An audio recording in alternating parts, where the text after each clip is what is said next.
나는 심었고 아볼로는 물을 주었으되 오직 하나님께서 자라나게 하셨나니 그런즉 심는 이나 물 주는 이는 아무것도 아니로되 오직 자라게 하시는 이는 하나님뿐이니라. 심는 이와 물 주는 이가 한 가지나 각각 자기가 일한 대로 자기의 상을 받으리라. 우리는 하나님의 동역자들이요 너희는 하나님의 밭이요 하나님의 집이니라. 아멘.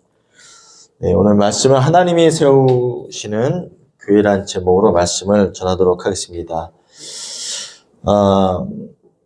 우리가 이제 1주년 감사 예배로 하나님 앞에 드리는데, 이 1년이라는 시간은 누군가에게는 짧고 어떻게 보면은 그냥 훅 지나가는 1년이라고 생각할 수도 있겠어요.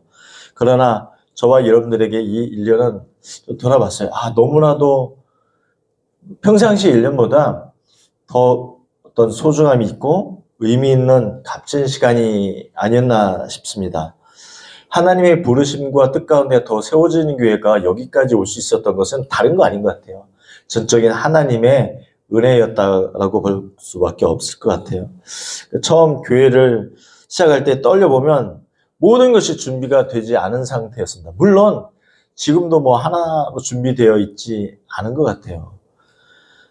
교회라고 말하긴 부끄럽습니다만, 물론 감사하게 엔카운터 교회에서 이렇게 예배 드리겠습니다만, 어떤 교회나 어떤 재정적인 여러 가지 면에서 안정적인 기반을 세운 게 전혀 이제 없기 때문에 제가 여러분들께 늘 어떻게 보면 좀 죄송한 마음이 듭니다. 개척한다고 좀 했는데 너무 어려운 환경 가운데서 이렇게 괜히 고생시키고 또 힘들게 하는 것이 아닌가라는 나름의 생각을 좀 하게 됩니다. 그래서 제가 때로 가끔 그런 생각을 해요. 하나님, 제가 이 길을 가는 것이 맞습니까? 하나님, 제가 이 길을 가야 되는 것입니까? 라고 기도하면서 하나님 앞에 질문할 때가 있습니다. 그러니까 왜 제가 이런 얘기를 하냐면 너무나도 부족하고 능력 없는 제 자신을 알기 때문에 그런 생각을 하게 된 것 같아요. 근데 제가 여기서 처음 말씀드리지만 제가 어느 때는 이제 공황장애처럼 확 가슴이 막 답답하고 좀 두렵기도 하고 여러 가지 불안한 마음이 가끔 듭니다. 그래서 단위 서는 것조차도 부담이 되고 좀 어려워했던 순간들도 있습니다. 이 개척이 생각보다 쉽지 않구나. 단순히 용기하고 패기만 가지고 될 수 있는 건 아니구나라는 생각을 좀 깊이 하게 됐던 시간이었던 것 같아요. 네, 그럼에도 불구하고 1년을 이렇게 버틴 건 돌아보니까 저의 인내, 침착함, 어떤 대단한 믿음도 아니라 그냥 이 자리에 서게 하신 것은 서두에서 말씀드렸듯이 전적인 하나님의 은혜였다라고 밖에 볼 수 없을 것 같아요. 그분의 은혜로 저와 여러분들이 여기까지 올 수 있었다는 것은 너무나도 감사한 일인 것 같아요. 특별히 제가 더 감사한 것은 더 세워지는 교회 시작을 함께 해주신 우리 또 수김 집사님, 그리고 지금 화면에서 함께 보고 있을 지연 성도님들 두 분의 같은 어떤 섬김과 또 헌신 때문에 더 제가 힘을 내서 여기까지 올 수 있었던 것 같습니다. 그러니까 성도가 있고 없는 차이는 이거 상당한 것 같아요. 그러니까 제가 말씀을 아무리 잘 전하고 예배를 준비를 잘 해도 이 앞에 그 말씀을 들을 성도가 없다라면 그거는 참 뭐랄까요? 되게 우울하기도 하고 슬픈 것 같아요. 제 주위에도 보면은 앞에 성도가 없어도 이렇게 예배 드리는 거 대단하지만 그렇게 성도 없이 예배 드려지는 그런 개척교회도 종종 보게 됩니다. 감사한 것은 정말 수김사님이 들어옴으로 또 때로는 섬겨주시고 또 차량으로 섬겨주시고 사실 오늘 같은 경우도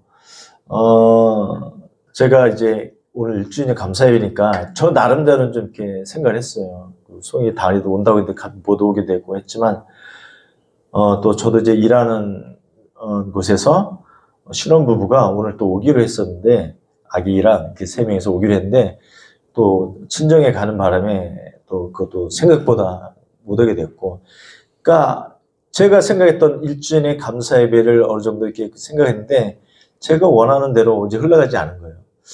예배. 그리고 우리 삶이 그렇구나. 그러니까 1주년에는 어떤 특별성을 따지다 보니까 저는 더 기대를 하겠는데 사실 세상적으로 따지면 그 어느 때보다 어떻게 보면 좀 이렇게 우리가 너무 좀 조촐하고 좀 초라하게 드려지는 일주일 예배일 수도 있을 것 같아요. 그러나 그건 이제 우리의 생각이고, 하나님은 그럼에도 불구하고 이곳 우리가 드려지는 예배 가운데 세 명의 예배를 또 드려질 때 기쁨으로 또 감사로 또 하나님께 드려질 때 주님께서 받아주실 줄 믿습니다. 그래서 저는 오늘 또 두 분의 또 헌신과 또 섬김으로 인해서 여기까지 올 수 있었던 것에 너무나 감사를 드립니다. 하여튼 우리가 아이를 낳다 보면 다 이제 아이를 낳으셨던 분들이기 때문에 그런 거 잘 아시겠지만, 아이를 처음 낳다 보면 돌 되기 전까지 되게 지극정성으로 키우고 돌보고 케어하지 않습니까? 그러니까 저도 어릴 때 보면은 돌 되기 전까지 시골에서는 그 아이들 종종 이제 질병으로 인해서 죽는 경우가 있어요. 그래서 출생신고를 보통 늦게 해요. 100일 전까지, 뭐 돌 되기 전까지. 그래서 저도 한 3개월 출생신고가 늦었습니다. 그래서 생일은, 주민등록상 생일은 우리 대표님하고 똑같았죠. 그죠? 네, 원래는 이제 6월생인데, 그런 것처럼 돌 되기 전까지 그런 아픔들, 질병들 때문에 출생신고가 늦는데, 근데 이 돌이 지나고 1년이 되면 아이들이 또 무럭무럭 자라나고 튼튼하게 자라는 것을 볼 수가 있습니다. 오늘 우리 더 세워지는 교회도 1년을 잘 버티고 견뎌내고 인내하고 이 자리까지 온 것 같아요. 이제 앞으로 우리가 더 성장하고 부흥하고 영적으로 튼튼한 교회로서 더 성장할 줄 믿습니다. 그런 교회가 되길 우리 모두 간절히 바라면서 오늘 본문에 나오는 이 고린도 교회를 통해서 우리는 어떠한 교회로서 나가야 될지, 어떠한 교회로 세워져야 될지 함께 생각해보는 또 은혜가 되어지는 시간이 되기를 축복합니다. 먼저 본문의 배경, 오늘 본문에서 기록된 고린도 지역이 고린도 교회가 이제 등장하지만 그 고린도 교회에 세워지는 지역이 바로 고린도 지역이었습니다. 그 이름을 딴 교회가 바로 고린도 교회인데, 이 고린도 지역은 항구 도시로서 무역이 아주 발달된 지역이었습니다. 지금으로 말하면 뭐랄까요? 뭐 인천항이나 부산항처럼 무역이 아주 발달된 그러한 도시였습니다. 그 가운데 사도 바울이 세운 교회가 이제 고린도 교회였어요. 지금으로는 더 세워지는 교회가 개척했듯이 사도 바울이 고린도 교회를 이제 개척한 거죠. 이 고린도 교회는 외형적으로 보면 상당히 활기찬 교회였습니다. 그 교회가 뭐냐면 은사도 많았고 또 말씀이 있었고 영향력도 있었어요. 그런데 이 교회의 치명적인 단점이 하나 있었습니다. 그것은 뭐냐면 교회의 중심이 하나님에게서 사람에게로 조금씩 이동하고 있었다는 사실이에요. 그러니까 고린도전서 1장에서부터 제시된 문제들이 있습니다. 뭐냐면은 고린도 교회 교인들 사이에서 파가 갈라지기 시작을 하는 거예요. 그러니까 예를 들어서 바울파가 또 형성이 되었고 아볼로파, 또 게바, 즉 베드로파가 있었고요. 또 그리스도파, 이렇게 여러 갈래의 파가 갈라지기 시작했습니다. 그러다 보니까 사람들 사이에서 말이 나오는 거죠. 야, 나는 이 바울에게서 복음을 들었다. 야, 나는 아볼로의 말씀을 들었는데 아볼로가 말씀이 너무 좋아. 겉으로 보면 신앙적 표현처럼 보이지만 이것이 상당히 되게 위험한 말이었거든요. 그러니까 예를 들어서 지금 우리가 이제 엔카운터 교회가 더 세워지는 교회 두 교회가 이제 예배드리고 있잖아요.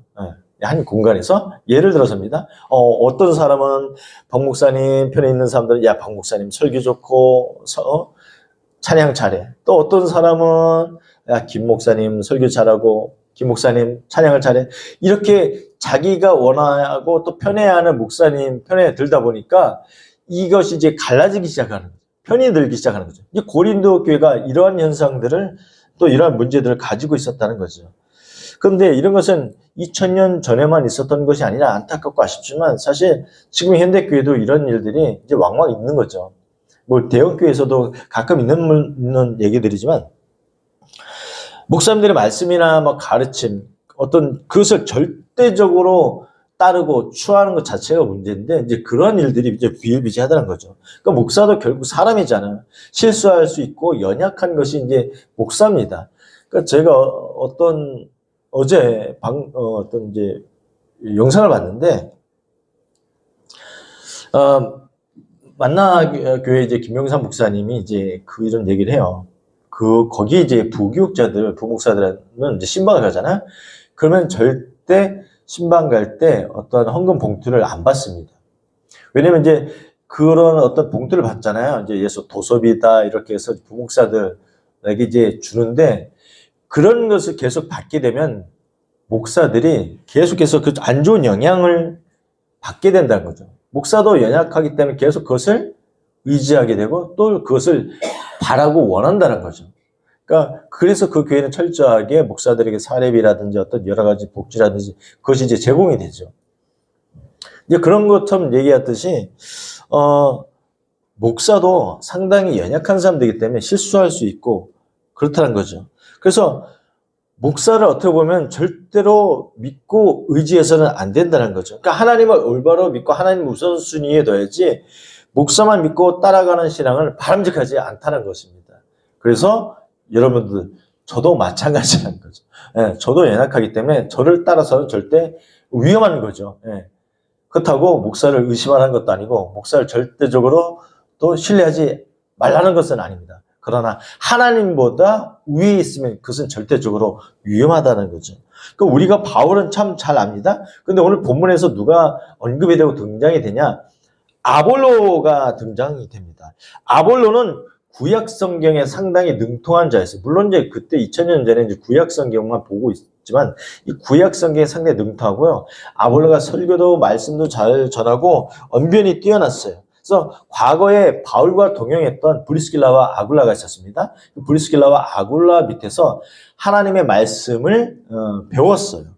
그렇게 참 똑똑하고 지혜로웠던 사람이 있습니다. 바울이 고린도 교회를 세우고 난 뒤에 나중에 떠난 이후에 후임자로 누굴 세웠냐면 이 아볼로를 세웠어요. 예, 지금으로 말하면은 후임 목사를 아볼로로 세운 거죠. 이제 그러다 보니까 사람들 사이에서 판단이 생기고 또 평가가 이제 시작이 됩니다.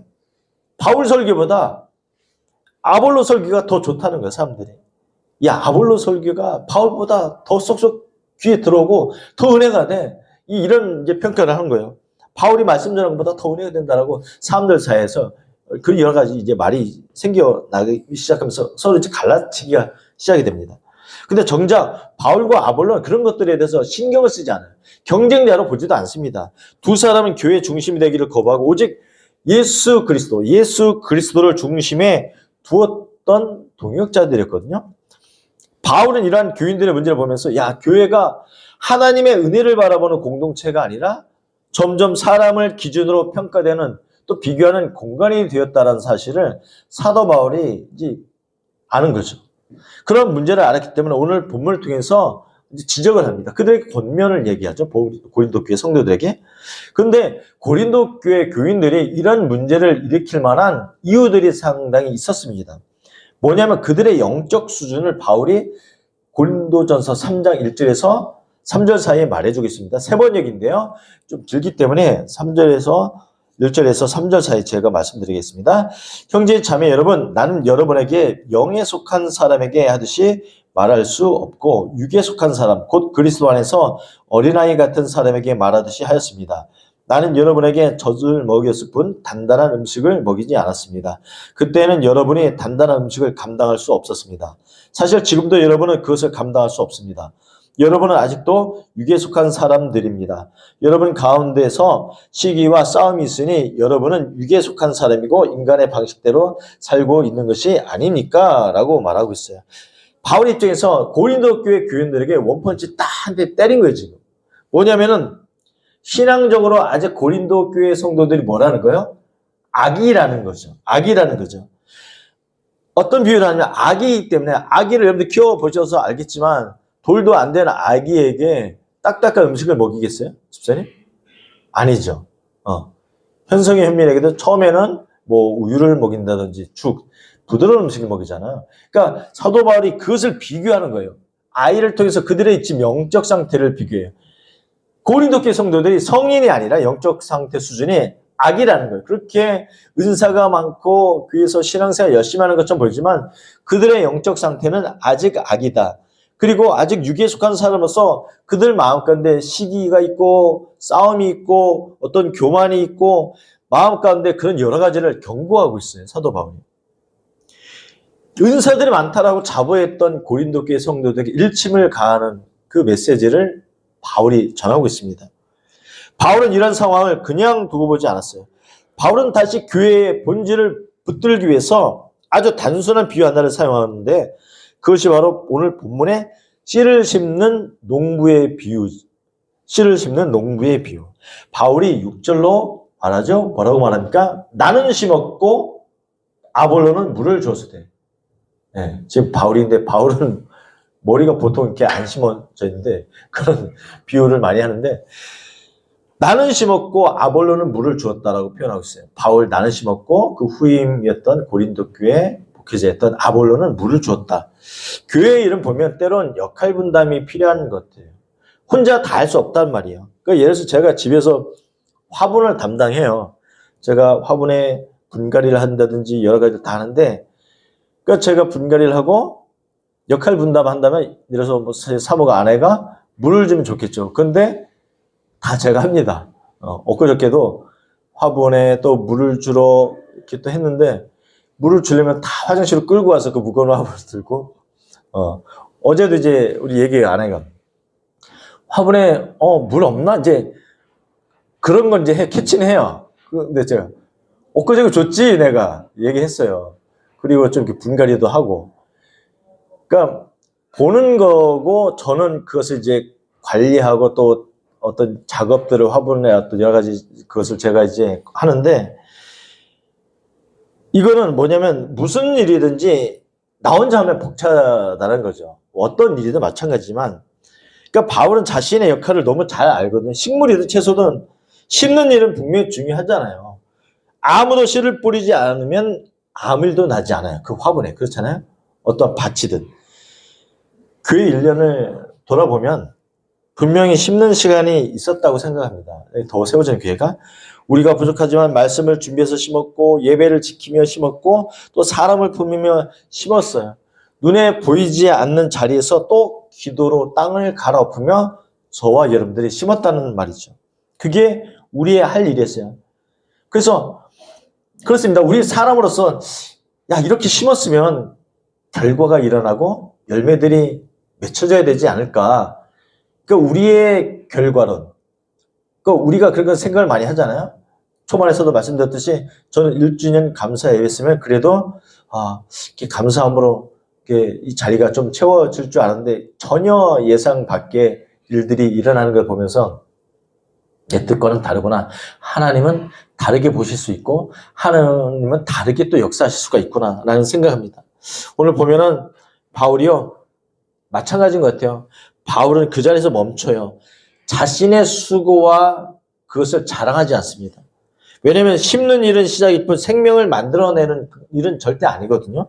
만약 보십시오. 사도 바울이 고린도 교회를 개척했잖아요. 세웠잖아요. 그러면 인정받고 싶다면 이 고린도 교회를 계속 맡았겠죠. 바울이 심기도 하고 물까지 주려고 했을 거예요. 근데 분명히 바울이 얘기하잖아요. 나는 심었고 아볼로는 물을 주었을 때 역할 분담을 분명히 말합니다. 그래서 자신의 할 일은 교회를 세우고 이후에 아볼로에게 이어서 맡기는 것 그것뿐이었어요. 그것이 바로 본문의 3절이 말해주고 있습니다. 여기서 우리는 아주 중요한 신앙의 균형 하나를 배워요. 뭐냐면 하나님은 우리의 수고를 사용하시지만 하나님은 우리의 수고에 의존하지는 않으십니다. 성경은 이렇게 말합니다. 시편 127편 1절 여호와께서 집을 세우지 아니하시면 세우는 자의 수고가 헛되며라고 말씀하고 있어요. 뭐냐? 하나님께서 개입하지 않으시면 하나님께서 내가 하는 모든 일들에 함께하지 않으시면 모든 것의 의미가 없다. 모든 것의 수고가 헛되다라고 말씀하고 있습니다. 이 말씀이 바로 오늘 우리 개인의 고백 또 교회의 고백이 되어야 될 줄 믿습니다. 우리의 열심만 가지고 되는 게 아니라 하나님께서 함께 하셔야 진정한 열매를 맺는다는 말이죠. 그래서 이어서 본문 6절과 7절의 말씀 한번 읽어볼게요. 시작. 나는 심었고 아볼로는 물을 주었으되 오직 하나님께서 자라나게 하셨나니 그런즉 심는 이나 물 주는 이는 아무것도 아니로되 오직 자라게 하신 이는 하나님뿐이니라. 아멘. 이 말씀 가운데서 중요한 단어가 있죠. 힌트가 딱 있죠? 뭡니까? 오직. 오직이에요. 오직 하나님께서 자라나게 하셨다. 뭡니까 이게? 다른 것으로는 대체할 수 없다는 거죠. 하나님으로만 될 수밖에 없다는 일이. 우리 교회가 여기까지 올 수 있었던 이유? 가만히 돌아보면 1년 동안요. 사람의 설명으로 담아낼 수 없는 일들이 분명히 있다는 거죠. 지난주에 제 어머님 이제 생신에서 저랑 이제 매제라 우리 가족들 매제도 이제 지금 이제 보니까 엔카운터 교회처럼 개척 11년 딱 됐어요. 감사하게 거긴 그래도 성도가 한 40여 명, 40명 되잖아요. 그 개척에 힘든 그 어려움들을 우리 가족 모임 하다가 제 동생이 사모지만 이렇게 힘든 여러 가지 또 일들 개척하면서 어려운 그것들을 이제 생각하고 또 우리 얘기를 나누는데 저희는 이제 개척 1년밖에 되지 않으니까 이해는 되지만 그렇게까지 힘든 일들도 여러 가지 있었구나라는 것을 바라보면서 우리가 계획대로 되지 않는데도 불구하고 하나님께서 길을 열었던 순간도 분명히 있거든요. 또 힘들어서 정말 멈추고 싶었을 때 그럼에도 불구하고 다시 예배 자리에 서게 되는 그런 순간들도 볼 수 있어요. 그러니까 모든 시간에 공통점이 하나 있습니다. 하나님께서 역사하시고 하나님께서 함께 하시고 하나님께서 이 교회를 떠나지 않으신다는 사실이죠. 그리고 어김없이 오직 하나님께서 더 세워진 교회를 통해서 일하고 계신다는 사실을 저는 볼 수 있습니다. 그래서 더 세워지는 교회를 잘하게 하는 것은 제가 아니거든요. 제가 담임 목사라고 해서 제 힘으로 된 게 아니라 오직 하나님만이 하시는 일이란 사실입니다. 그래서 성경의 말씀은 이렇게 고백합니다. 빌립보서 1장 6절에 너희 안에서 착한 일을 시작하신 이가 그리스도 예수의 날까지 이루실 줄을 우리는 확신하노라. 그러니까 우리가 교회 사명, 교회를 통해서 이 하나님의 사명을 잘 감당하면 예수님께서 오실 그날, 예수님께서 이 땅에 다시 오실 그날에 완벽하게 이루시게 하시겠다는 말씀이거든요. 이 말씀은 교회만이 아닙니다. 우리의 인생에도 그대로 적용이 돼요. 오늘날 저와 여러분들이 여기까지 올 수 있었던 이유 뭡니까? 우리가 잘남일까요? 내가 잘 관리해서일까요? 아니에요. 하나님께서 나를 인도하시고 붙드시고 포기하지 않으셨기 때문에 우리가 여기까지 올 수 있었다는 거죠. 우리 하나님을 더 의지하고 주님을 간절히 붙드시는 은혜가 더불어 임하기를 축복합니다. 본문 7절의 말씀을 이어서 볼 텐데 그런즉 심는 이나 물 주는 이는 아무것도 아니로되 오직 자라게 하시는 이는 누구요? 하나님뿐이니라 말씀하고 있습니다. 바울이 아주 과감한 표현을 써요. 어떻게 보면 심는 이, 물 주는 이는 아무것도 아니래요. 아무것도 아니다. 이 말은 수고하는 것 자체가 가치가 없다? 그 말을 하는 것이 아닙니다. 뭐냐면 자리를 분명히 하라는 거예요. 자리를 분명히. 이것은 뭐냐면 하나님이 하시는 일을 내가 한 것처럼 착각하지 말라는 거거든요. 때로는 그렇게 생각할 수 있어요. 저도 보니까 교회 이제 1년을 지나며 가장 조심해야 할 유혹은 나 스스로 평가하는 영적 자부심인 것 같아요. 그 뭐냐면 개척 1년 해보니까 할만하네.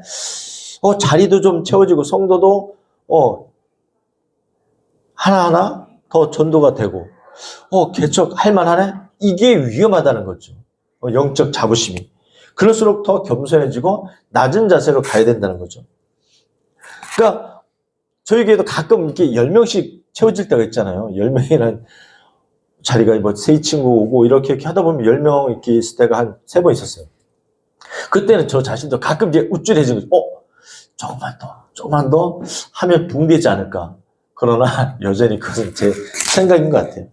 그러니까 내 생각과 판단이 하나님의 일을 뛰어넘으면 상당히 위험한 것 같아요. 그래서 하나님은 오늘도 우리에게 말씀하시거든요. 뭐라고 말씀하시냐?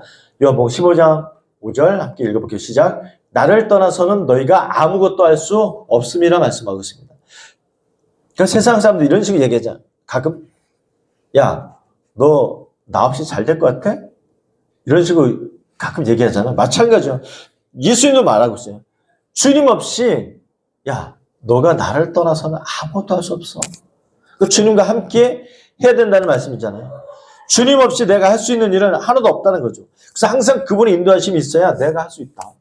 이 말씀 앞에서 우리는 다시 겸손해질 수밖에 없다는 사실입니다. 앞으로의 1년을 향한 부르심을 저는 기대합니다. 그래서 본문 9절에 말씀하죠. 우리는 하나님의 동역자들이다 라고 말씀합니다. 동역자란 말은 참 은혜예요. 그 저는 우리 수김 집사님도 있고 지원 성도도 우리가 개인적으로 보면 다 하나님의 동역자잖아요. 함께하는 동역자예요. 사명자예요. 저만 목회자라고 사명감이 있고 일하는 게 아니에요. 같은 평신도지만 함께하는 동역자거든요. 동역자는 어떻게 보면 서로 각자 주인은 아닙니다. 방향을 정의하는 분은 분명히 있어요. 누구냐? 하나님이 있거든요. 그 부르심 가운데 우리는 순종할 뿐이거든요. 그래서 교회의 미래는 사람의 능력에 달려있지 않아요. 교회가 성장하는 것은 어떤 프로그램, 재정, 규모에 달려있지 않다는 거죠. 교회의 미래는 확실합니다. 하나님의 신실하심에 달려있어요. 즉 하나님께서 함께 하셔야만 가능하다. 그래서 우리는 조급하지 않아도 되고 비교하지 않아도 돼요. 우리는 그저 하나님께서 하시는 그 일들을 신뢰하기만 하면 됩니다. 말씀을 마치겠습니다. 오늘 우리가 드리는 일주일의 감사 예배, 우리가 잘해서 여기까지 왔어? 이게 아니라는 거죠. 하나님이 붙으셔서 여기까지 왔구나, 우리가. 이런 고백이 되어야 된다는 거죠. 하나님께서 더 세워지는 교회를 시작하셨고, 하나님 지금도 세우고 계시요. 그리고 하나님 끝까지 완성할 것을 저는 믿습니다. 더 세워지는 교회는 이름 그대로 하나님이 세우시는 교회예요. 반석 위에 내 교회를 세우신다는 예수님의 말씀처럼 오늘 더 세워지는 교회는 반석 위에 세워진 교회입니다.